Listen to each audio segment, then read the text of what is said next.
जय हिंद दोस्तों, स्वागत है आप लोगों का हमारे चैनल स्टडी पॉइंट में। तो कैसे हैं आप सभी लोग। देखिए कि इस टाइम जो कोरोना का टाइम चल रहा है, तो इसलिए सभी लोग घर पर रहें और सेफ़ रहें। जब तक बहुत ही ज़रूरी ना हो तब तक आप कोई भी घर से ना निकलें।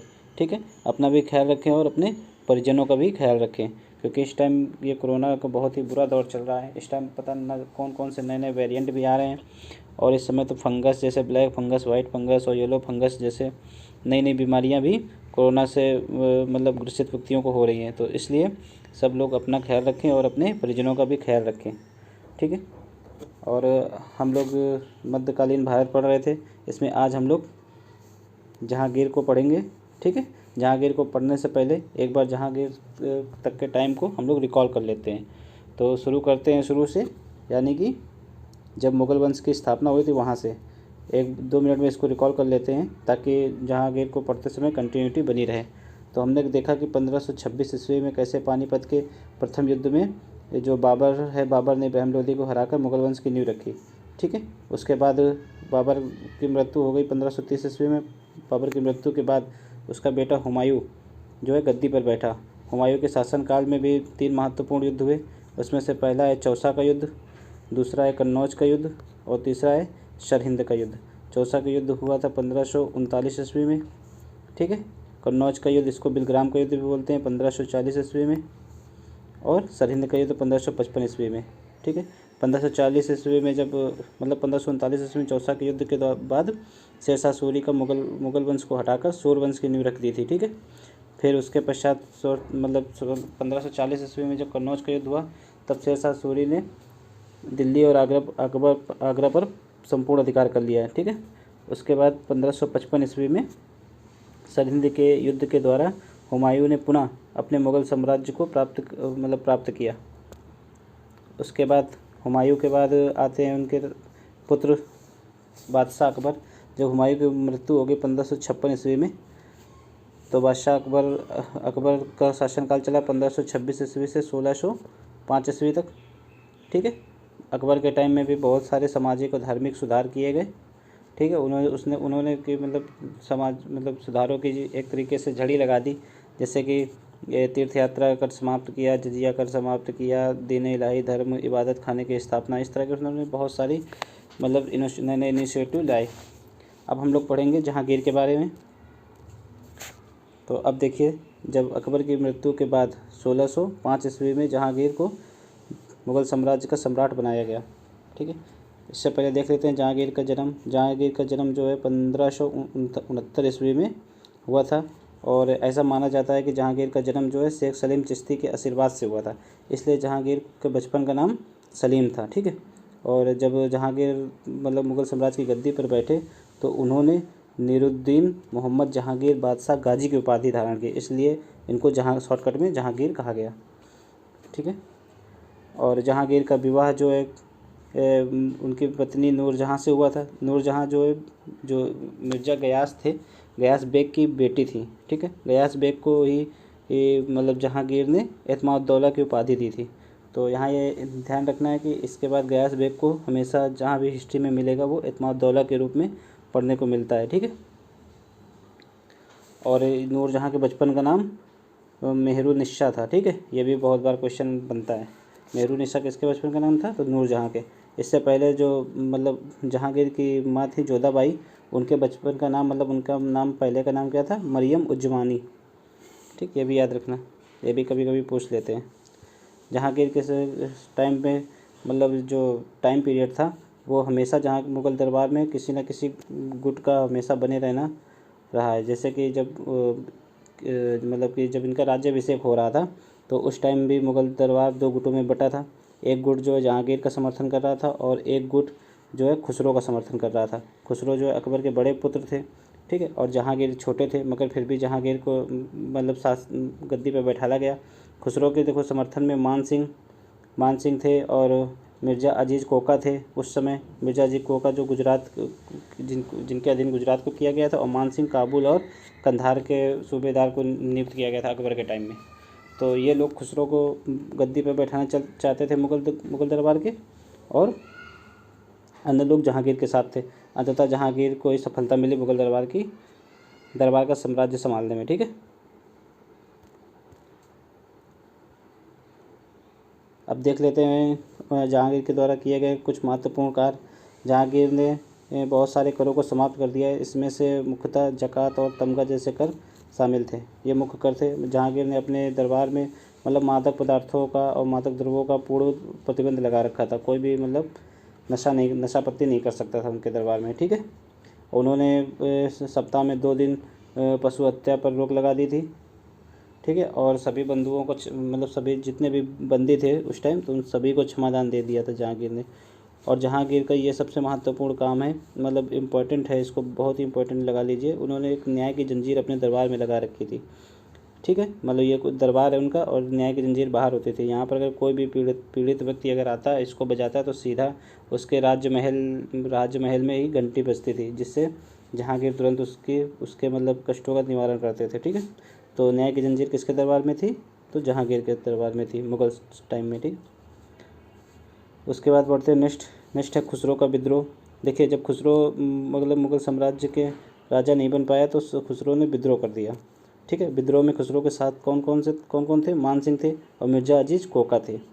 ठीक है, और जब खुसरो को मतलब दमन के लिए जहांगीर ने सेना भेजी, तो खुसरो भागकर गुरु अर्जुन देव इनके संरक्षण में चला गया। तो गुरु अर्जुन देव ने खुसरो को संरक्षण देने के कारण जो जहांगीर ने इनको भी मरवा दिया थे। ठीक है, ये 5वें गुरु थे, सिखों के 5वें गुरु थे गुरु अर्जुन देव। तो यहाँ से भी क्वेश्चन बनता है कि किस गुरु को जहांगीर ने मरवाया था? तो गुरु अर्जुन देव, ये 5वें नंबर के गुरु थे। ठीक है, सिखों में मुख्यतः 10 गुरु हुए हैं। इन सभी को हम लोग अलग वीडियो में कवर कर लेंगे। बढ़ते हैं नेक्स्ट उनके राजनीतिक अभियान। तो इनके राजनीतिक अभियान तो ज़्यादा नहीं हुए हैं, क्योंकि उस टाइम जो मुग़ल दरबार में गुटबाजी चलती रही। ठीक है, तो इन्होंने ना ही तो ज़्यादा राजनीतिक अभियान अपने ज़्यादा ध्यान दिया और ना ही स्थापत्य पर ज़्यादा ध्यान दिया। और फिर भी कुछ महत्वपूर्ण राजनीतिक अभियान हैं, उनको हम लोग देख लेते हैं। इसमें से पहला है मेवाड़ का अभियान। ठीक है, उस समय मेवाड़ के राजा अमर सिंह थे। ठीक है, देखिए, इससे पहले मेवाड़ के राजा को एक बार देख लेते हैं हम लोग शॉर्टकट में कौन कौन हुए। देखो, राणा सांगा सबसे पहले हुए मेवाड़ के राजा, जब बाबर के टाइम में इनसे बाबर का इनसे खानवा का युद्ध हुआ। ठीक है, राणा सांगा के बाद राणा सांगा के पुत्र आए उदय सिंह के बाद महाराणा प्रताप, और महाराणा प्रताप के बाद आए अमर सिंह। ठीक है, तो अब महाराणा प्रताप के साथ इससे पहले अकबर ने हल्दी घाटी का युद्ध किया 1576 ईस्वी में।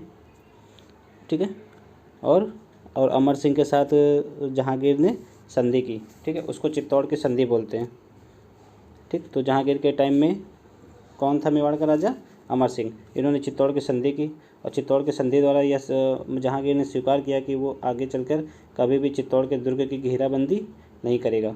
और जो अकबर के टाइम में हल्दी घाटी के युद्ध में जो मतलब मेवाड़ के साम्राज्य को जीत लिया था, या जो भूमि मुगल साम्राज्य के कब्जे में आ गई थी, उसको भी मेवाड़ को देना स्वीकार किया जहांगीर ने। ठीक है, और इसके बदले में मेवाड़ मतलब अमर सिंह ने मुगल साम्राज्य की अधीनता स्वीकार की। बढ़ते नेक्स्ट है कांगड़ा विजय। तो कहा जाता है कि कांगड़ा दुर्ग को अकबर भी नहीं जीत सका था, तो इसलिए से यह जो है जहांगीर के सबसे दुर्बलतम और कठिन अभियानों में से एक था। ठीक है, लेकिन इसमें शाहजहाँ जो है सफल रहा। ठीक, इसने कांगड़ा विजय 1620 ईस्वी में कर ली।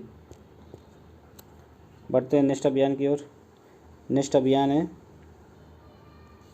दक्षिण का अभियान। ठीक है, देखिए, दक्षिण का अभियान करने वाला सबसे पहला मुगल शासक कौन था? तो अकबर था। तो अकबर के ही नीति को जहांगीर ने जारी रखा, और 1617 ईस्वी में मलिक अंबर जब अहमदनगर के शासक थे, तो उन्होंने मुगलों के साथ संधि की। ठीक है, 1617 ईस्वी में मलिक अंबर ने संधि कर ली, लेकिन पुनः थोड़ी सी ढील पाकर, या फिर यह कहें कि संधि का पूर्ण रूप से मलिक अंबर द्वारा पालन नहीं किया गया, और 1620 ईस्वी में उसने मतलब अपने आप को स्वतंत्र कर लिया। ठीक, पुनः विद्रोह कर दिया मुगल साम्राज्य के विरुद्ध। इसके बाद पुनः फिर जहांगीर ने सेना भेजी, और सेना भेज के पुनः फिर मुगल साम्राज्य में मिलाया। लेकिन 1622 ईस्वी में खुर्रम की भूमिका के साथ अहमदनगर फिर से स्वतंत्र हो गया। ठीक है, अंततः 1620 ईस्वी में जब मलिक अंबर की मृत्यु हो गई। ठीक है, तब अहमदनगर तब भी स्वतंत्र बना रहा। बढ़ते नेक्स्ट है बीजापुर के शासक आदिल शाह। तो उस टाइम जब बीजापुर के अभियान किया तो उस टाइम वहाँ के शासक कौन था? आदिल शाह थे। तो आदिल शाह तो यहाँ के के लिए ये मतलब यहाँ के ये क्या कहेंगे, सेना के नेतृत्व के लिए खुर्रम के नेतृत्व में सेना भेजी। ठीक है, तो इसमें हुआ क्या, आदिल शाह ने खुर्रम को उपहार दिए और इसके बदले में जहांगीर ने आदिल शाह को फरजंद की उपाधि दी। ठीक है, अकबर ने नहीं, यहाँ जहांगीर ने दी थी। फरजंद मीन्स होता है पुत्र। ठीक है, और इसी बीजापुर अभियान के बाद ही शाहजहाँ की उपाधि यहाँ पर भी जहांगीर होगा। शाहजहाँ की उपाधि दी गई किसको? खुर्रम को। तो खुर्रम ही आगे चलकर शाहजहाँ बने। ठीक है, नेक्स्ट अभियान है उनका कंधार का अभियान। देखिए कंधार उस समय जो है, जो फारस और हिंद मीन्स अपना देश भारत, तो फारस और भारत के मध्य था, तो इसको फारस और भारत की मेरुरुज्ज कहा जाता था। ठीक है, तो उस टाइम जब वहाँ के जो फारस शासक थे शाह अब्बास, तो इन्होंने कंधार को मुग़लों से छीन लिया। ठीक है, तो इसके बाद कोई भी मुग़ल साम्राज्य या मुग़ल शासक कंधार को मुग़ल साम्राज्य के अधीन नहीं ला सका और कंधार हमेशा के लिए ईरानियों के पास चला गया। अब देख लीजिए जहांगीर की धार्मिक नीति क्या रही। सामान्यतः जहांगीर ने अकबर की धार्मिक नीति का पालन किया। ठीक है, लेकिन उन्होंने उसमें कुछ परिवर्तन भी किए, जैसे उन्होंने दीन इलाही को समाप्त कर दिया। ठीक है, और जो अकबर की सुलह कुल की नीति थी उसको जारी रखा। ठीक है, ये सुलह कुल की नीति जो है अकबर की, तो अकबर के गुरु अब्दुल लतीफ़ के द्वारा शुरू की गई थी। मतलब उन्हीं के मार्गदर्शन में अकबर ने सुलह कुल की नीति जारी की थी। और दीन इलाही एक प्रकार का, इससे पहले अकबर के उसमें बता चुके हम लोग, दीन इलाही एक प्रकार की आचार संहिता थी। ठीक है, यह कोई स्पेसिफिक धर्म नहीं था। और जहांगीर ने राखी बंधवानी शुरू की। यहाँ से भी क्वेश्चन बनता है कि किस मुग़ल शासक ने अपने कलाई में राखी बंधवाई थी? तो जहांगीर ने। ठीक है, और जहांगीर के टाइम पे कुछ अपवाद भी हैं, उसमें से प्रमुख है कि उसने जो अजमेर का वराह मंदिर था उसको तोड़वा दिया था। बढ़ते हैं नेक्स्ट है कि जहांगीर के दरबार में कौन कौन से विदेशी आए थे। ठीक है, कौन कौन से विदेशी आए थे? तो पहले आए थे हॉकिंस कब आया था जहांगीर के दरबार में? तो 1608 ईस्वी में। सेकंड थे टॉमस रो कब आए थे? 1615 ईस्वी में। ठीक है, फिर आए थे फ्रांसिस्को पल्सर्ट। ठीक है, तो देखो जब पहले आए 1608 ईस्वी में हॉकिंस, तो हॉकिंस अकबर से आगरा में आकर मिले।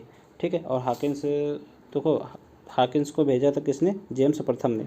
उस समय ब्रिटेन के राजा हुआ करते थे जेम्स प्रथम। उन्होंने हॉकिंस को मुग़ल दरबार में भेजा ताकि व्यापारिक अनुमति लेने के लिए, ताकि भारत में फैक्ट्रियाँ लगा सके।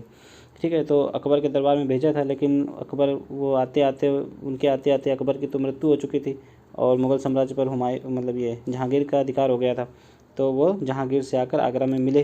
ठीक है, और ये जो है 1608 ईस्वी से 1611 ईस्वी तक मुग़ल दरबार में ही रहे।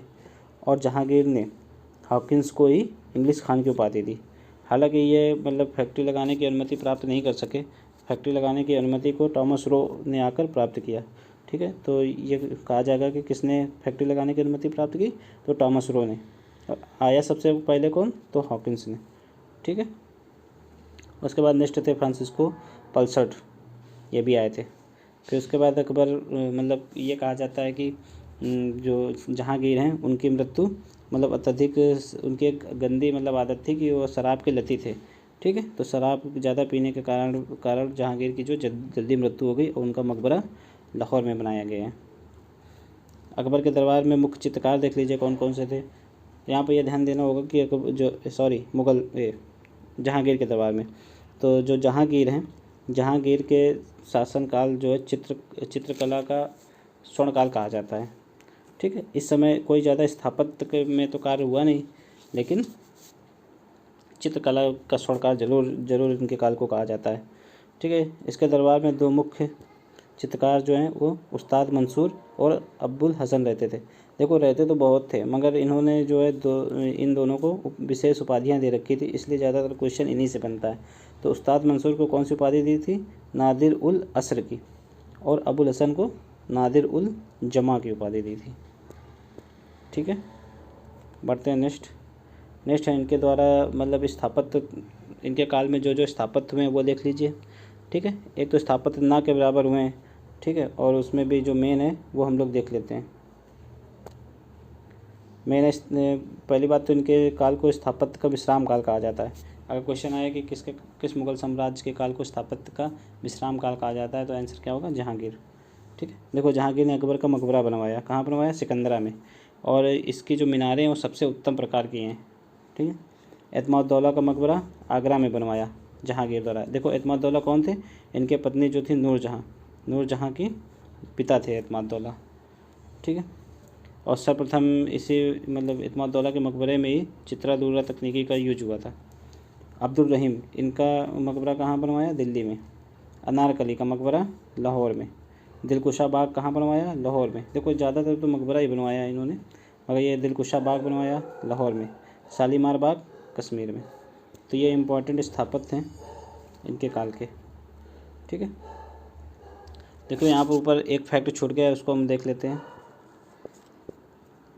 हमने देखा कि मुग़ल दरबार में शुरू से आखिरी तक गुटबाजी ही रही। उनके उत्तराधिकार या फिर राजा चुने जाने के टाइम मान सिंह के द्वारा, जैसे कि मान सिंह और मिर्ज़ा अजीज़ कोका द्वारा गुटबाजी की गई। और उसके पश्चात जो है उनके पूरे शासनकाल के दौरान उनके पत्नी नूरजहाँ का एक अलग गुट था। ठीक है, नूरजहाँ के गुट में 4 व्यक्ति मोस्ट इम्पोर्टेंट हैं। एक नूरजहाँ, और दूसरे नूरजहाँ के पिता, नूरजहाँ की माता, नूरजहाँ के भाई। ये सभी लोगों का एक गुट होता था। देखो नूरजहाँ के पिता को एतमादुद्दौला कहा जाता है, मतलब नाम एतमादुद्दौला था। नूरजहाँ की माता असमत बेगम, नूरजहाँ के भाई अशरफ खां थे। तो ये 4 लोग इनके गुट में मुख्य थे, और जिनका मतलब साम्राज्य के जो महत्वपूर्ण निर्णय होते थे उनमें बहुत हद तक इनका दखल होता था। कहा तो ऐसा भी जाता है कि जितने भी शाही आदेश होते थे उनमें बादशाह के साथ साथ नूरजहाँ के भी हस्ताक्षर होते थे।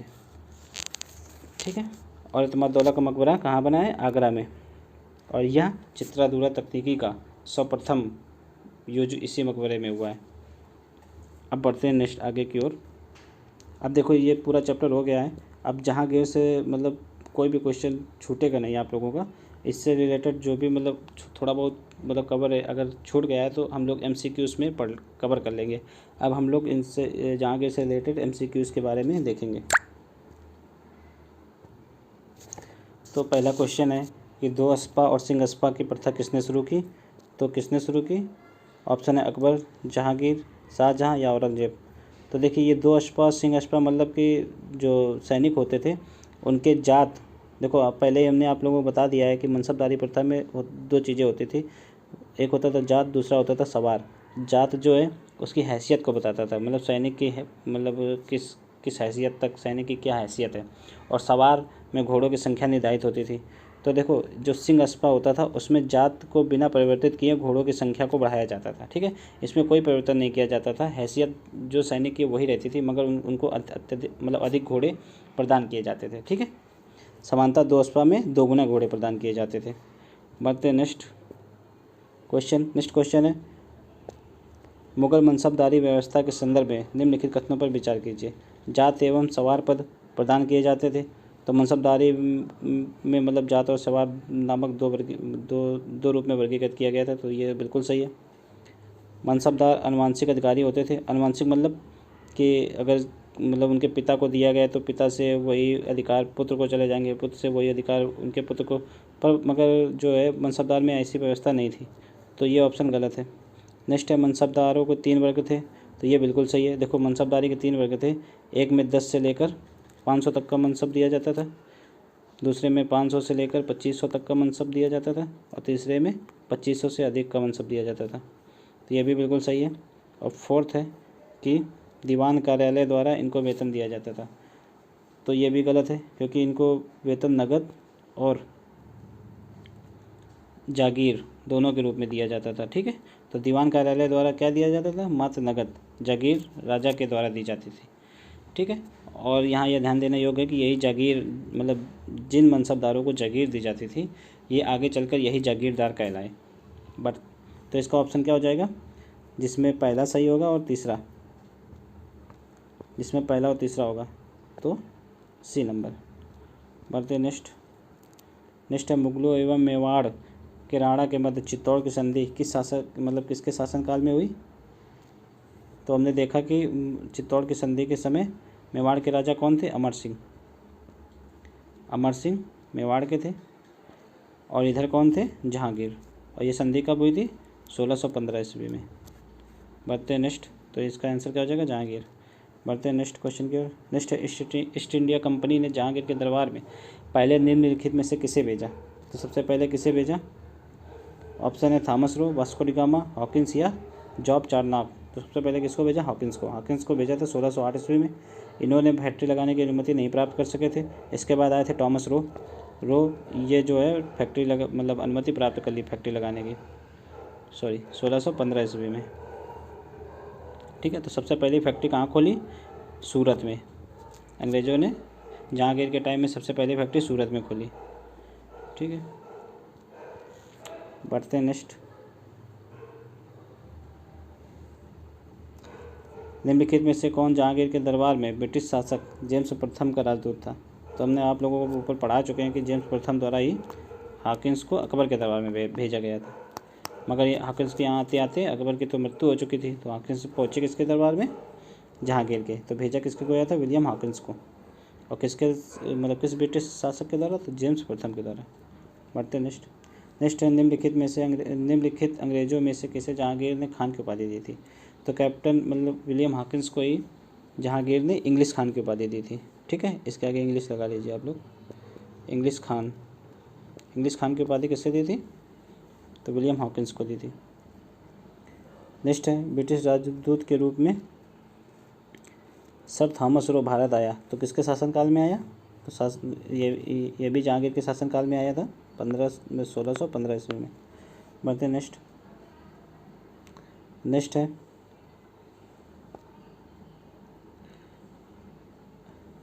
है इंग्लैंड के जेम्स प्रथम के राजदूत सर थॉमस रो किस वर्ष भारत आए?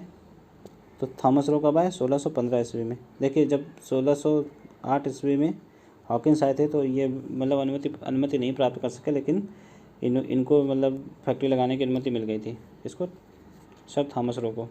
बढ़ते नेक्स्ट है जहांगीर ने थॉमस रो को कहाँ मिलने का अवसर दिया? तो थॉमस रो जहांगीर से कहाँ पर आकर मिले थे? तो अजमेर में आकर मिला। थॉमस रो अजमेर आकर मिला और हॉकिंस आगरा आकर मिला। ये दोनों इंपॉर्टेंट है, कभी भी हॉकिंस के बारे में भी पूछा जा सकता। बढ़ते हैं नेक्स्ट क्वेश्चन की ओर। नेक्स्ट है भारत में इंग्लैंड का कौन सा दूत जहांगीर के पीछे अजमेर से मांडू तक आया? तो अजमेर में कौन आके मिला था? Thomas Roe. तो यही वहाँ से लेकर पीछे मांडू तक आया था। ठीक है, कि हमको वो फैक्ट्री लगाने की अनुमति दे दो करके मांडू तक आ गया था। अंततः जहांगीर मतलब उदार हृदय होकर या कहें कि इन पे दया आ गई, तो इनको फैक्ट्री लगाने की अनुमति दे दी और अंग्रेज़ों ने प्रथम फैक्ट्री फिर सूरत में खोली। बढ़ते हैं नेक्स्ट है एक डच पर्यटक जिसने जहांगीर के शासनकाल का मूल्यवान विवरण किया है, वह कौन था? तो देखिए, अभी हमने आप लोगों को बताया कि फ्रांसिस पेलसर्ट जो है वो भी जहांगीर के दरबार में आया था। तो तीन मुख्य हैं, हॉकिंस, टॉमस रो और फ्रांसिस पेलसर्ट। ठीक है, बढ़ते नेक्स्ट है किस मुगल शासक का मकबरा भारत में नहीं है? तो किसका नहीं है? जहांगीर का मकबरा कहाँ है? लाहौर में। और बाबर का काबुल में बना है, तो दोनों का नहीं है। ठीक है, इसका आंसर बोथ हो जाएगा, बी एंड डी। बढ़ते नेक्स्ट है निम्नलिखित में से किसका मकबरा भारत के बाहर स्थित है? अभी हमने पढ़ा जहांगीर का मकबरा कहाँ है? लाहौर में।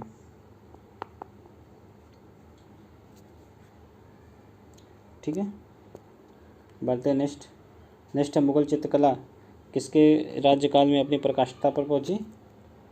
तो आंसर इसका क्या होगा? हुमायूं के काल को चित्रकला का स्वर्णकाल कहा जाता है। बार हुमायूं आ जा रहा है। जहांगीर के काल को स्वर्णकाल कहा जाता है। ठीक है, निम्नलिखित चित्रकारों में से किसे जहांगीर ने नादिर उज जमा की उपाधि दी थी? तो मुग़ल दरबार में 2 महत्वपूर्ण चित्रकार होते थे उस टाइम। तो उसमें से एक है अबुल हसन, ठीक है। इनको ही मतलब जहांगीर ने नादिर उल जमा की उपाधि दी थी, ठीक है।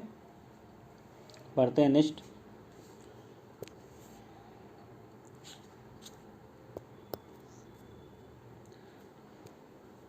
नेक्स्ट है जहांगीर कालीन निम्नलिखित में से किस एक चित्रकार को नादिर उल असर की उपाधि दी गई थी?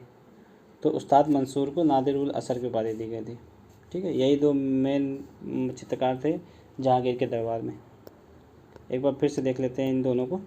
एक मतलब कि उस्ताद मंसूर को कौन सी, नादिर उल असर, और अबुल हसन को नादिर उल जमा, ठीक। बात है नेक्स्ट है जहांगीर के दरबार में पक्षियों का सबसे बड़ा चित्रकार कौन था? तो उस्ताद मंसूर जो है ज़्यादातर जो जिसमें पेड़ पौधे और पशु पक्षी ऐसे होते थे उस तरह की चित्रकारी उस्ताद मंसूर ही करता था। तो इसलिए उसका आंसर भी उस्ताद मंसूर हो जाएगा। बढ़ते नेक्स्ट है निम्नलिखित मुगल शासकों में किसने अपनी आत्मकथा फारसी में लिखी? ठीक है, तो किसने लिखी? जहांगीर ने। तुजू के जहांगीरी नाम से जहांगीर ने अपनी आत्मकथा फारसी में लिखी है, ठीक है। देखो मुग़ल काल में 2 ही लोगों ने अपनी आत्मकथा लिखी है। एक बाबर ने लिखी है, बाबर की आत्मकथा का शीर्षक है बाबरनामा, और एक जहांगीर ने लिखी है। जहांगीर की आत्मकथा का मतलब आत्मकथा के शीर्षक का नाम तुजू के जहांगीरी। बढ़ते नेक्स्ट है अबुल फजल के हत्यारे को पुरस्कृत किया था। तो किसने अबुल फजल के हत्यारे को पुरस्कृत किया? जहांगीर ने, क्योंकि अबुल फजल की हत्या भी किसने करवाई थी? जहांगीर ने ही करवाई थी, ठीक है। बढ़ते नेक्स्ट देख लिए।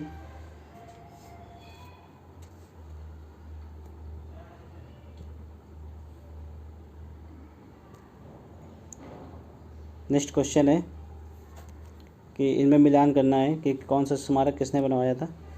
तो बाबर के द्वारा कौन सा स्मारक बनवाया गया था? जामा मस्जिद। इसको कहाँ? संभल में बनवाई गई थी बाबर के द्वारा।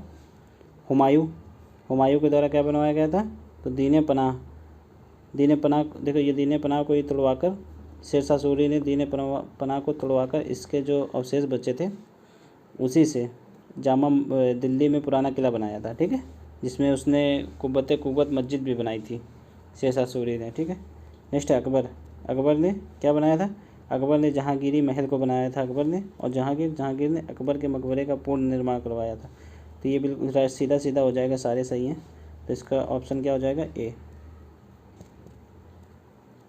ठीक है। तो ये हुआ आज का वीडियो। अगर ये वीडियो आप लोगों को पसंद आया है तो वीडियो को लाइक, शेयर एंड सब्सक्राइब ज़रूर करें, और अपना फीडबैक ज़रूर दें कमेंट बॉक्स में, जिससे कि आगे मतलब जो भी वीडियो बने उसमें इसकी क्वालिटी को और सुधारने में आप लोगों का फीडबैक बहुत ही महत्वपूर्ण साबित हो सकता है, ठीक है।